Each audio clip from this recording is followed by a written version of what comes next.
Good morning. Welcome to another edition of the Dutch Rojas Rant. Of course, my rants are unedited. There are people walking around where they can, and, well, where they can, right? So I'm about 300 yards from my house. This place at this time of year is usually packed busy. Thousands of people.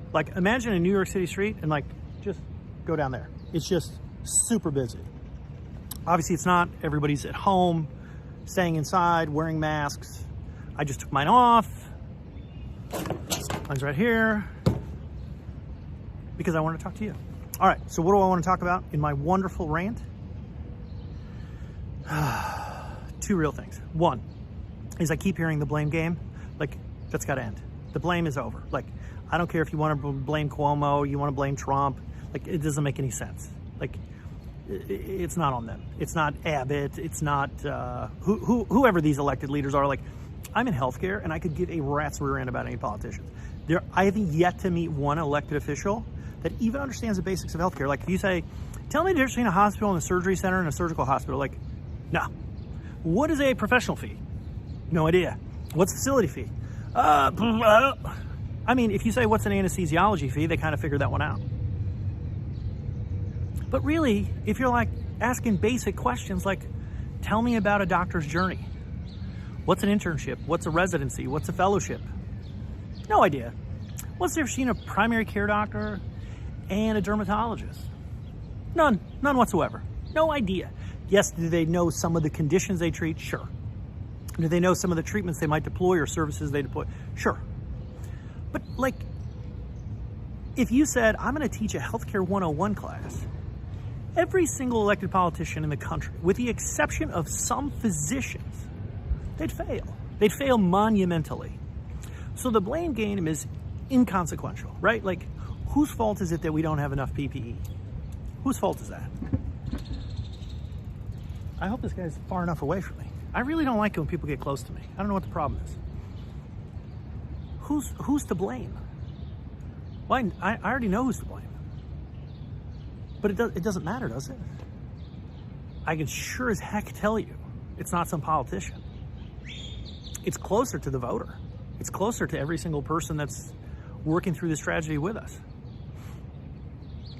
I mean, it's not private practice doctors. It's not the nurses on the front lines. It's not their issue.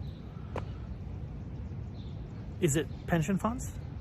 Is it the insurance broker down the street that says, hey, would you like a United plan, a Cigna plan, or an Aetna plan?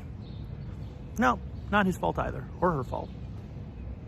Yes, it's their fault that they're dumb and ignorant and naive, all of them, but this coronavirus isn't their fault.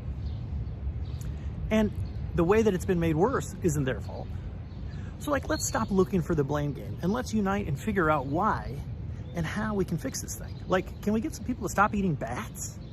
How hard is that? Can we educate people on healthcare?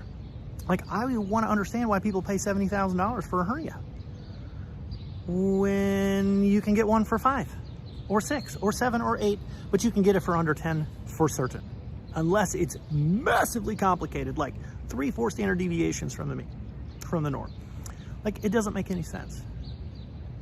Now, the one thing that's been on my mind is this money that's coming from the government has not reached private practice doctors. And by private practice doctors, I don't mean just the doctors themselves, I mean the staffs. I talked to a fantastic practice here in Arizona this morning. They had to furlough most of their employees, and they put the ones that they kept on a 50% pay cut. Now, 50% pay cut's better than $800 a week. Okay, but we also have patients to manage. I'm confused. And I hope that one of you physicians out there in the world who knows policy really well helps me understand why we can't see certain types of non-surgical patients right now. You have patients that are in deep pain. Pick on the interventional guys, interventional pain. Why aren't we doing those treatments? Someone will say, well, I mean, you're close to them, they could spit. No. We put them in a procedure room, do an injection in their back, and they're out. It's fairly simple. We're not even resetting certain fractures because of COVID-19. Somebody somewhere, it's not the feds, it's not the state, some doctor somewhere, I'm not one, I'm a bean counter. Some doctor somewhere has got to come up with the solutions to solve these problems. This is crazy. We're at 6 million patients that haven't been seen. Not only are we bankrupting America, but we're killing the health of a lot of Americans. Things that could be easily solved, we're putting off. And the American people at large, just like, well, it's elective, Dutch. I mean, it's a boob job. No, it's not elective.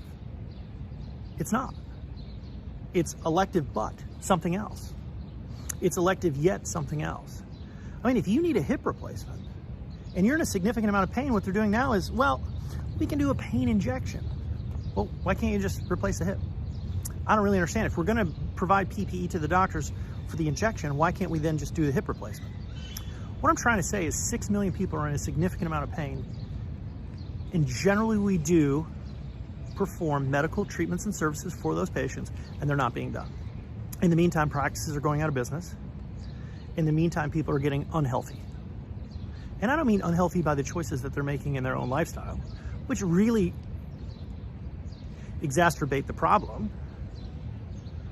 but we're not getting the help we need. Patients are not getting the help we need. The longer this takes, the worse this problem gets, because these patients it's not like food. It's not like, oh, well, hey, I missed the steak on Tuesday, I'll eat 3 steaks on Thursday. That doesn't happen. What happens is that patients who have issues today have worse issues tomorrow. It's like not getting your teeth fixed. If you can't get your teeth fixed on 1 week and you gotta wait a month, that leads to serious unhealthiness. Like, you could have cardiac issues because you're not getting your teeth fixed. It's time for America to figure this out. This isn't just about employers and doctors. This is about just general welfare.